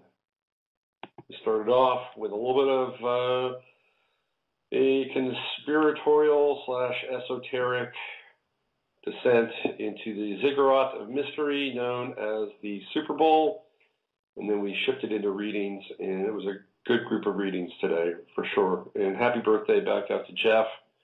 Wish him a happy birthday, and Jeff, I'm wishing you a great year, and I hope that you can navigate your challenges and live the life that you were meant to live. All right, so that's it. I'll be back Friday, and I'm going to have a fellow by the name of Dave Kendall on the show. And Dave is an interesting character. He's written a couple of books with Wayne Dyer and Deepak Chopra. And he is for lack of a better term, a modern-day magician. And we're going to talk about his work, but we're going to talk about also a very interesting substance called modafinil. You're going to want to hear what he has to say about modafinil and why you might be interested in it. So that's Dave Kendall on Friday. Until then, use your head to discern what's real, your heart to discern what's possible. This is Robert Phoenix. You've been listening to Navigating the Astrological Matrix. I'll see you on Friday. We are living in a computer-programmed reality, and the only clue we have to it is when some variable is changed and some alteration in our reality occurs. We would have the overwhelming impression that we were reliving the present, déjà vu. perhaps in precisely the same way, hearing the same words, saying the same words, I submit that these impressions are valid and significant. And I will even say this, such an impression is a clue that at some past time point, a variable was changed, reprogrammed as it were, and that because of this, an alternative world branched off.